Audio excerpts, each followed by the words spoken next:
It's a high drive center field. Beer leans back. This game is turned upside down. Pujols into the air. It's deep to left. Taylor's back at the wall. It's 700. On fly ball. Deep left. There it goes. Soaring into history. Fastball hit to left. It is long gone.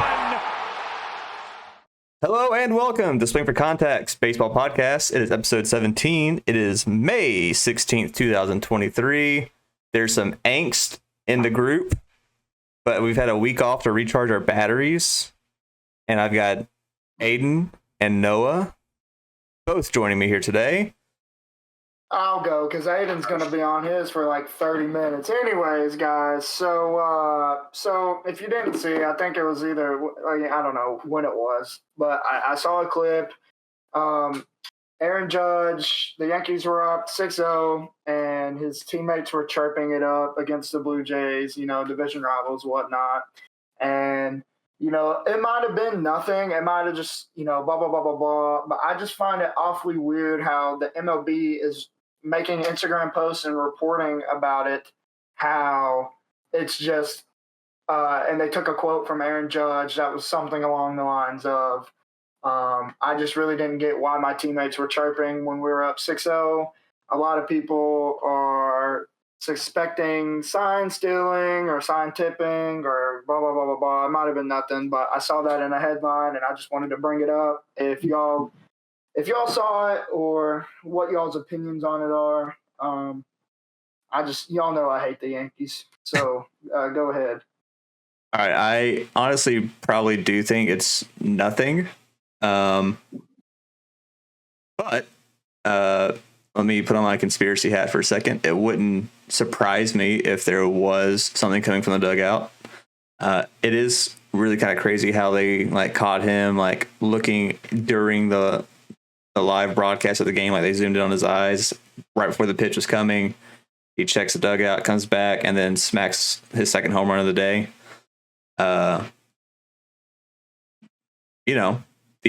Some of those crazy Houston conspiracy theories that were slapped around for a while want to put on their tinfoil hat and say that there's definitely something going on here, which, ostracized fan base, whatever craziness. But at the end of the day, I do think there was some stuff coming from the dugout. I know Aaron Boone got not suspended. He was ejected from the game earlier. I don't know if it was that inning or earlier in the game, but I know Booney was ejected. I think some of the team was still upset about something or other that was going on in the game. And from Judge's perspective, he probably was like, guys, seriously, shut up. I'm trying to just have an at-bat right now. So it wouldn't surprise me if it's nothing, and that's Judge's actual response and what actually was going down. It probably is, but it is definitely, I don't know, maybe something to keep an eye on if something like that is continuing to happen, or if you see that in other games from the Yankees. I think it's at least worth noting, but that's about it. It carried a little bit into the day. There was a little bickering going around. Starting pitcher on the Yankees possibly got ejected at the worst possible timing because, they're sitting there arguing back and forth, and then Yankees pitcher comes back out. You got stuff on your hands. You're out of here, 10-game suspension. So yeah, it was Herman, right? Domingo? Yeah, and isn't he the one that he was in trouble last time before the Scherzer ejection where they were asking him to wash his hands? Yeah, he's been in trouble with this kind of stuff before. Okay, that's what I thought. But nah, it's such a bad time, dude, to do that and get kicked out. Which I've heard reports that it was rosin, which Max Scherzer was claiming it was the same thing. So we'll kind of see where this all plays out, see if they make any changes and what's going to happen. Yeah, umpires should start having to take samples and ship it off if they're going to start kicking people out for every rosin sticky thing. I guess what the league needs to do is start taking inventory of how much is too much and what each substance is. Just run it through a test, piss, instead of washing his hands. Take a dab. Anything else on the whole Judge and Yankees? No, I just thought it was interesting and wanted to bring it up. So After hearing my thoughts, what were any other thoughts you might have had? I don't necessarily think it's sign stealing. I think it is. I mean, even like I've seen people on Twitter, and that's the best place to get your sources from. But I just saw a lot of people complaining about how the MLB was like, and I'm sure it's nothing, but people complain. But it was just interesting how the MLB was so quick to report on it, like literally not even 30 minutes, I think they were already reporting on it that it was just Aaron Judge, blah blah blah blah blah. So I don't know. I just hate the Yankees. Yeah, I think MLB has kind of figured out, maybe with some past instances, that if they don't jump on it and they let it fester, that there's going to be probably more said in the community than what needs to really be put out there, or reports or fan theories or anything else. So it might have been them just like, no, we're just going to put this fire out now instead of letting it become like a thing. I think the Blue Jays, like they're using PitchCom, and so if they're getting it from the dugout off PitchCom, that means they're somehow getting a signal from an electric communication device from the other team. So like that would be a really bad use of a technology-based sign stealing thing. That or he's just tipping. That or he's tipping, which that was going to be my next thing, was that as well. And so if he's tipping and they're picking up signs off of his tips from the dugout and then relaying it maybe to a first base coach or from the dugout or whatever it may be. So it's either A, a perfectly legal use of sign stealing with a tip, B, a highly, highly like electronic based issue, or C, it's nothing at all. So Going C, I'm not gonna lie. It's probably C. But it is something to note. It was an interesting thing that took place, and I think it's worth just keeping a side eye on in the time being, just to see if something like that pops up again. Anyway, Aiden, you've been really excited about this Bryce Harper thing, so I'll let you take it away. So we all saw Bryce Harper. I believe he was struck out.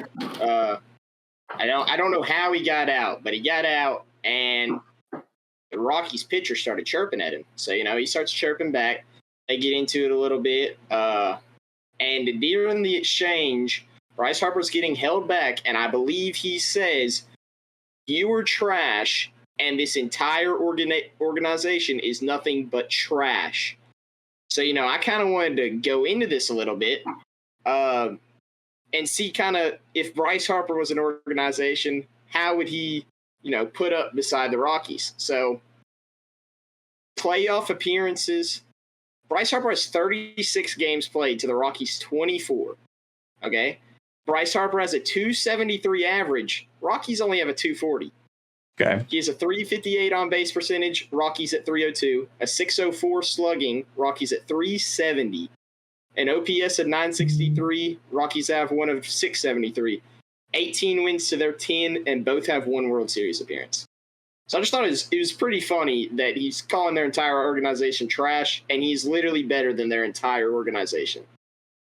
Like, you would take Bryce Harper's career over the entirety of the Rockies organization. How many MVP awards have come from the Rockies? I didn't check that, and I should have, because Bryce has 2. So Matt Holliday. Matt Holliday would be the only one that comes to mind. Oh, no, I don't think. Hold up. Larry Walker won one. Yeah. Larry Walker in the 97, which that year, stat-wise, is a crazy year. You don't need to go look at that stat year sometime. I think it may have just been Larry Walker and he's the only seasonal MVP. Matt Holliday won NLCS MVP, but that was in the playoffs from that team, so that didn't really count here. Yeah, I mean, that's Harper is by far. I was looking wrong. So Larry Walker, so he's won more MVPs than the Rockies organization also. Well, I guess the one place they got him beat is their pitching stats. Good for them. I think if you put Harper on a mound for a couple games, he'd probably be a better pitcher. Not at this point in his career. He's got the Tommy John issue now. He does have Tommy John. Who knows? Maybe he's a lefty at heart on the mound. Yeah, he starts slinging 100 from the left side. But he's got a wicked curveball. So I haven't seen a video breakdown on the Harper Rockies altercation. I saw like it as a reel, I think, but I didn't pay much attention to it. I just saw him like chirping. I think it was a rookie pitcher on the mound, and so Harper probably didn't have the book on him, got struck out, and then some rookie was talking trash. Is that basically what was happening? Yeah, the pitcher was talking a lot of trash. Start your stuff, Rook. But, when you get taken deep here pretty soon, it's tough pitching in Colorado. Just remember that.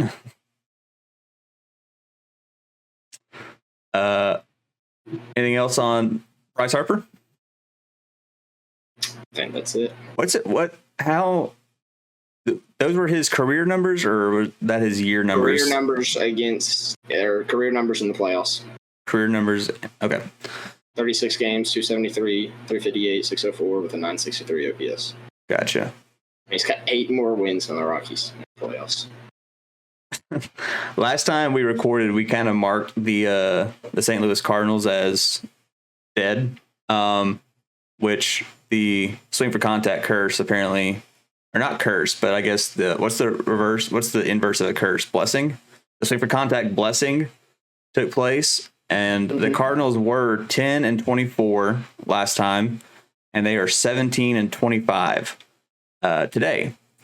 And so I definitely think whoever we talk about being in a bad spot at least has a pretty good chance of getting a bounce back. What team is in need of the swing for contact blessing? I don't want to give them the blessing, but the Mets, right? Yeah, the Mets probably do need it to make it interesting in the East. They've been sliding lately. Whenever I made my preseason rankings, Phillies, they were the team I thought would win it, and I had Mets too.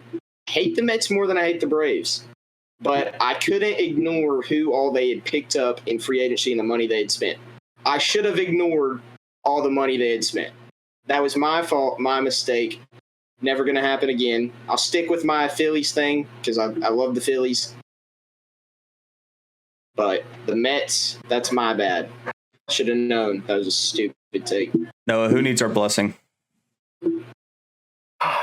Can I say give somebody a curse, like reverse psychology?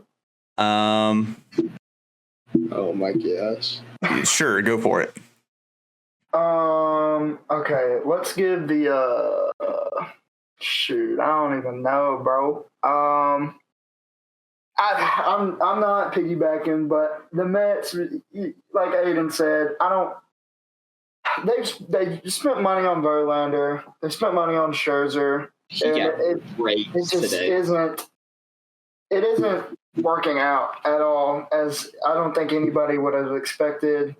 I mean, we were all pretty high on them, even if they were third coming into this season. We thought it was anybody's division, and now it's kind of looking like there's possibly only 2 teams. So I don't know. Yeah, I'll just go for the Mets too. Yeah, I mean, it's a good pick. They need the blessing of swing for contact, and I think the Cardinals need to keep receiving it as well to make things interesting in the Central. As much as I would like to see somebody else win the Central, just to make things interesting down the stretch and to get back in contention, the Cardinals need to keep doing their thing that they're currently doing and not resort to what they were doing.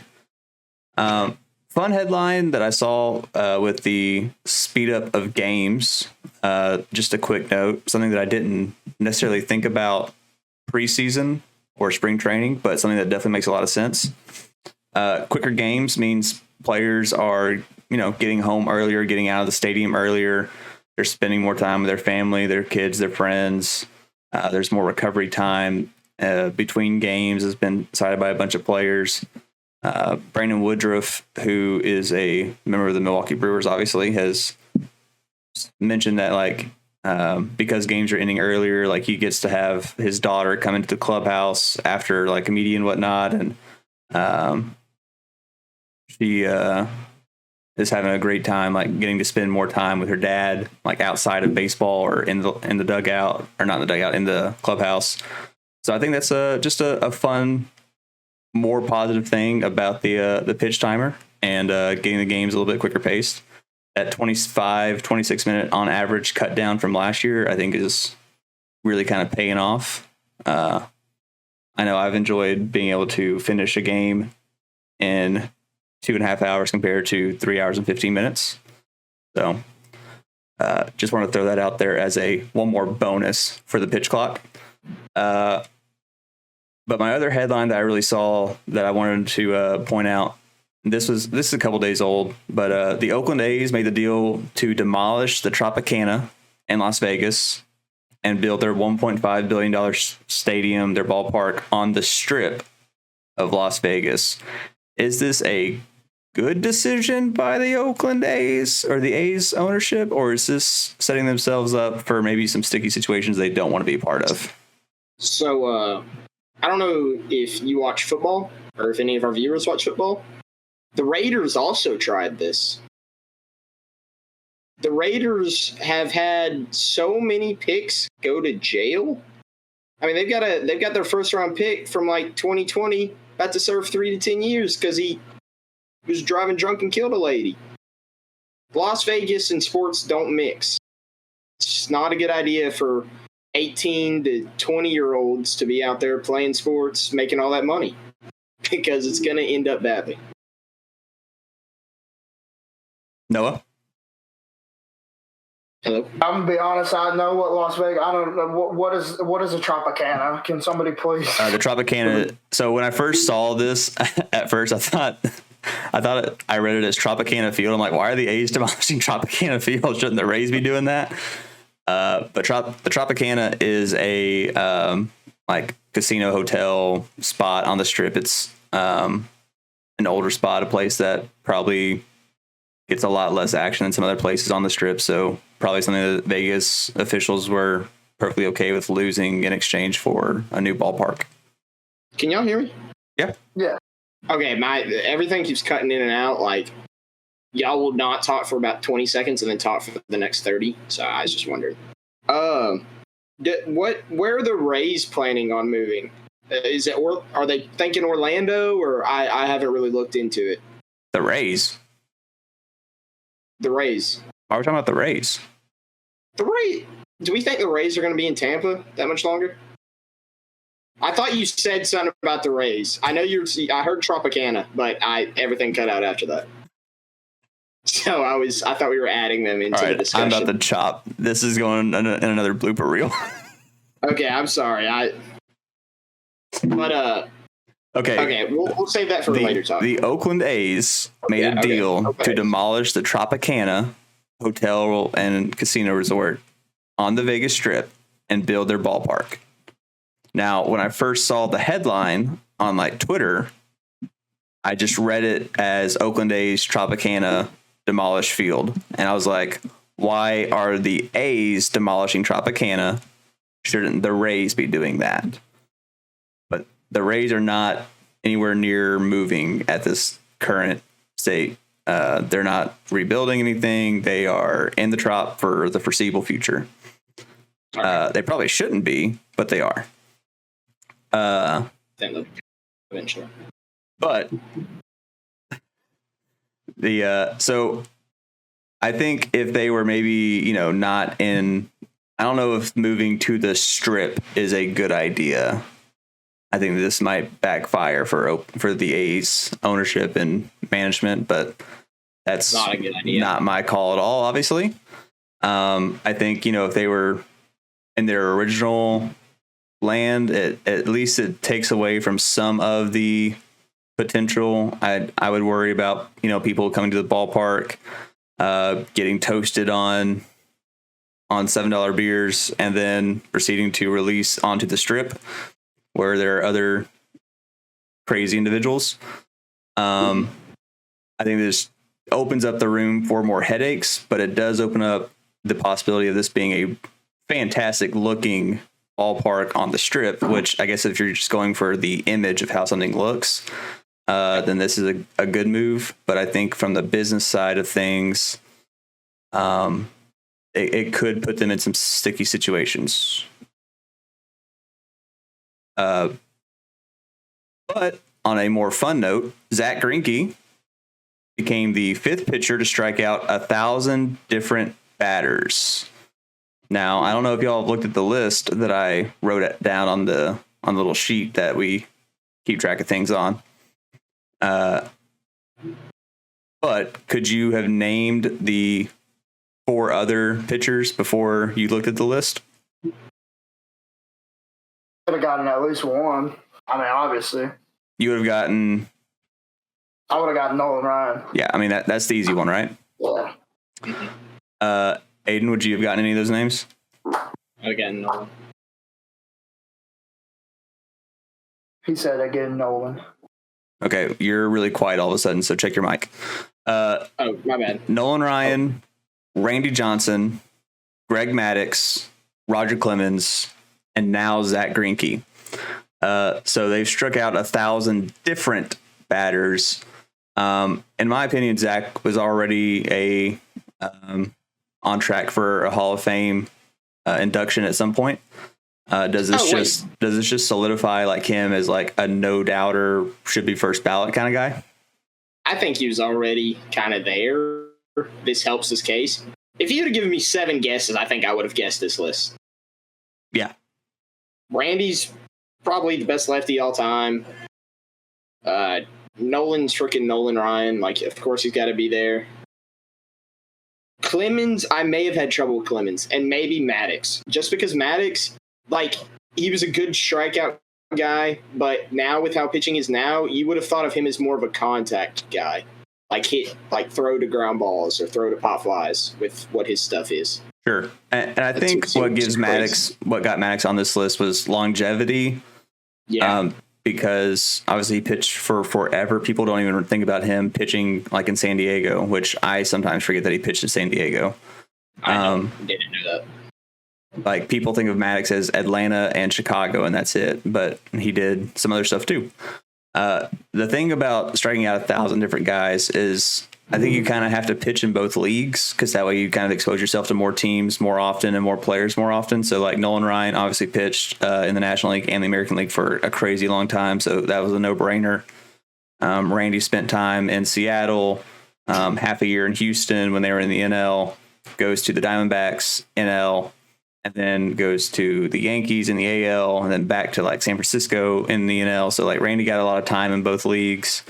Roger spent, I mean, his career, you look at Clemens' career, like how many teams he played for, it's kind of crazy how many teams he actually ended up playing baseball for. But he got a ton of time in both leagues. Maddux is the guy that, like, the 3 teams I've named for him so far, like Atlanta, Chicago, Cubbies, and the Padres, like all three of those teams are National League teams. And so, like, I probably would not have guessed Greg Maddux because he spent so much of his career only in the National League. So, like, it's kind of crazy to me that he's on this list. Grienke obviously has spent a lot of time in both leagues, pitching for the Royals, the Dodgers, the Diamondbacks, the Astros, and some other small stops along the way. So it makes sense, but just kind of interesting, I think, to think about. Whereas a guy like Justin Verlander, like, he's a guy that has only pitched in the American League in his entire career until this year. And he's only made, 2 starts in the NL so far. So that hasn't really helped him yet. But I think he's made 3. I think today was his 3rd. Okay, 3. But either way, like, he's a strikeout guy, top 25 all-time ranking of strikeouts. And he has not reached this little milestone. So, which, speaking of that, do you think it will be easier to reach that now, given every team's going to play everyone every year? Yes. I think you still have to have crazy longevity and come in at the right time where you're facing a bunch of veterans and a bunch of rookies and You're playing teams that cycle through players. Like it's not like it won't be an easy thing to get, but I do think it will become an easier thing to get because you get exposed to more teams. Not that 1,000 different batters should. I mean, this is elite list. I think it will always be an elite list, but I do think that number, in maybe like over the next 25 years, for example, you'll see more names populate on this list, I think. A guy like Garrett Cole comes to mind. Last little note here before we head off. Now that, we're kind of starting to heat up weather-wise, it makes me start thinking about the trade deadline and some teams that will probably be selling as of today. Some obvious ones are the Athletics, the Nationals, the Reds, Royals, White Sox, I think. I hope the White Sox are selling. I would love to get Liam Hendricks, but I don't know what they're...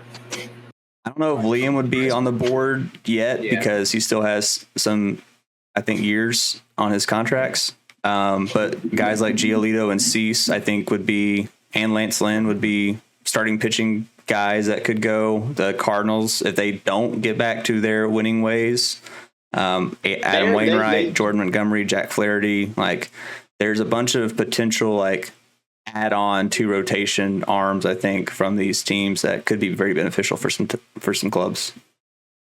Starting to heat up. The Cardinals are. I don't know what's going on with Cease, man. He's not looked good so far this year. Yeah, he'll have his random bust out moments where you're like, yeah, that's Dylan Cease, and then if it's not one of those, he kind of looks not very good at all.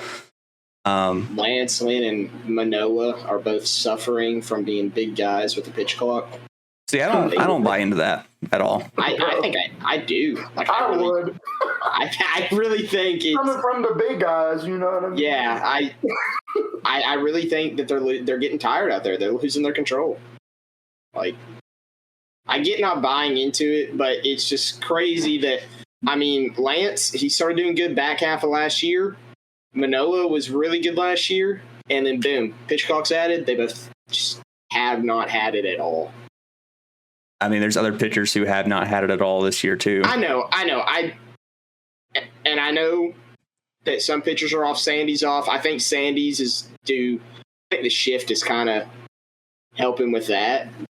But I've looked at some of the underlying stats. I don't have them on hand right now, so I can't tell you exactly what those stats are because I don't keep them in my brain, unfortunately. And it looks like a control issue, with Lynn and Manoah, and I think that's coming from being tired. It'll be fun. It'll be interesting to see if they find their extra gear and they start dealing all of a sudden. Then it's just okay, well, they were just bad for a month and a half. Either way, maybe they figure out how to pace themselves. I think the deal with Lance Lynn is obviously just for me. Lance Lynn throws basically 4 fastball variations, and I think the miles and wear and tear that he's thrown over the course of his long career and being kind of flat with his fastball variations this year is what's been his biggest issue. But I don't know. I think a lot of teams would be interested in signing a Giolito, a Cease, or a Lance Lynn. Tim Anderson's another guy who's in a walk year for the White Sox. And so maybe it's just the White Sox need to implode. They just need to fire sell guys and get new blood in. And because obviously this roster construction is not working out. So it wouldn't surprise me if the White Sox go sell mode at the deadline and try to, rebuild around Luis Robert and Eloy, who is still injured. Do what their Chicago brothers did. Yeah, exactly. Other fun names, I think, are potential moves. Jock Peterson from the Giants, because the Giants have obviously not been very competitive so far this year. Alex Cobb has been pitching really well for them, too. He could be a guy that moves. It's very interesting, looking at. He moved a couple years ago to the Braves at the deadline as a fill-in piece for them and was very pivotal in them winning a World Series. So He's done it before. Why not? If you need a lefty power bat, go in and make a move for Jock. Another name that I think is kind of interesting. He's not back playing yet, but the Reds and Joey Votto. Votto's in his last year of his contract. Do you think the Reds would move Votto for a guy, or do you think they're going to want him to retire there and stay through this contract? He had that really good year out of nowhere 2 years ago, and it's like he hasn't played baseball since then. Like, I haven't heard Joey Votto since 2021, I don't think. Well, you didn't hear much from him last year because he had a pretty bad year. Wasn't? Or it was just bad. I remember he played some, but I thought he was injured for a bit of it. And then I saw that he was getting a rehab. He was supposed to be on a rehab stint this year, and then he just pulled himself out of it all of a sudden. So I don't know. It's been like bicep tendon, I think, or something along his arm has been the issue. He hasn't been able to like swing a bat at all. I think it's time. Yeah, I mean, it's been a great career for Votto, but I think I don't know if he has a team ready for him next season, but he could be interesting, like lefty bat if he comes back and can swing the bat for the rest of this year versus righties only or something like that. Some team might take a shot on him being like a lefty DH. I don't know, but it's an interesting name at least. And then teams that need bullpen help: Trevor May from the Athletics. I think Carl Edwards from the Nationals. You could maybe move Luke Weaver into the bullpen from the Reds. Brad Hand, like you were Brent saying. Suter and Brad Hand from the Rockies. CJ Crone from the Rockies. You talking about a guy that could make a big move at the deadline. I think CJ would make a great addition to some teams. The Royals have two lefties in Aroldis Chapman and Amir Garrett. So yeah, there's some big bats in like Jock and Crone and Tim Anderson, some starting pitching depth between the Cardinals and the White Sox, and then some sprinkled in relievers, man. There's some righties and lefties out there. I think some teams could really benefit, maybe even an early trade. I think it's just some names that are fun throwing out there. Obviously, the big one that everyone's going to be talking about come July is going to be Ohtani and where the Angels are, but I don't know. Is there a name that I just sputtered out there that you wish the Rangers would go after? I want a reliever.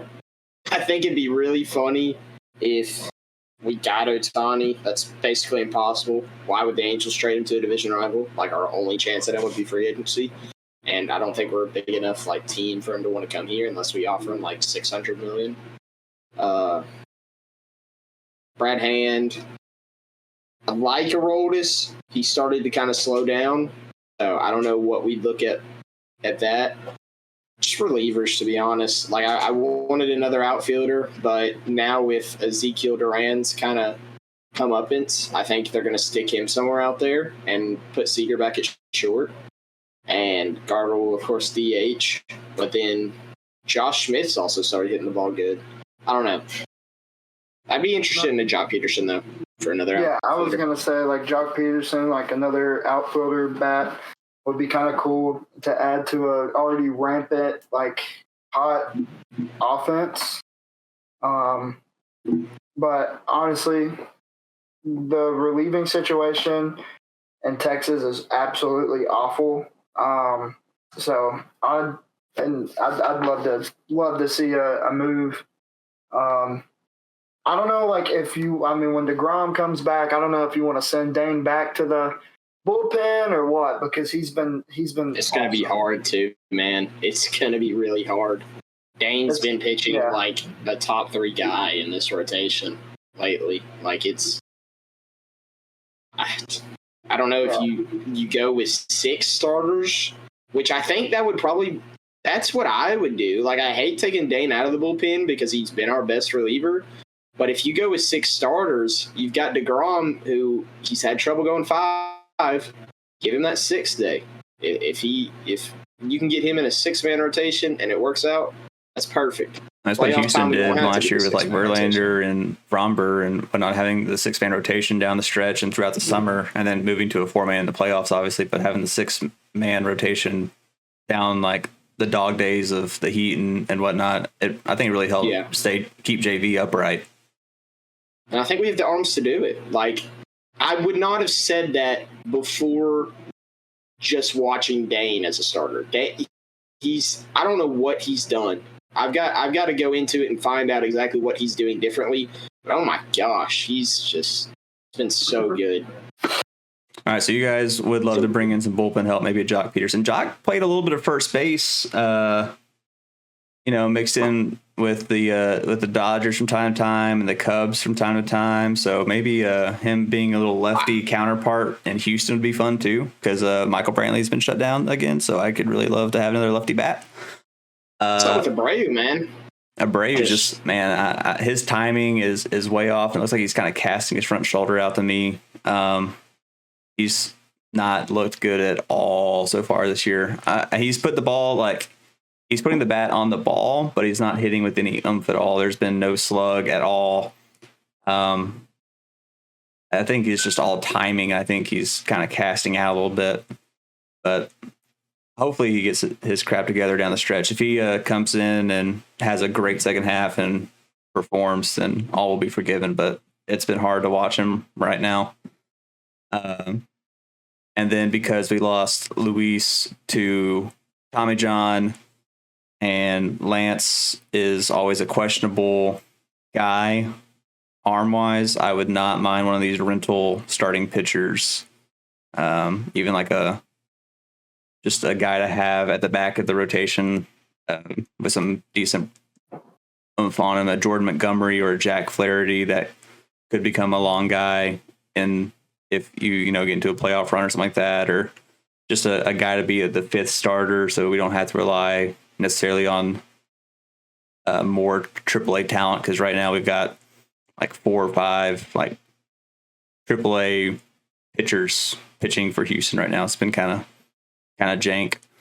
But yeah, I would love to grab a lefty bat or one of these starting pitchers. I think that would be a big move for Houston. But anyway, that's all I got. You guys got anything else?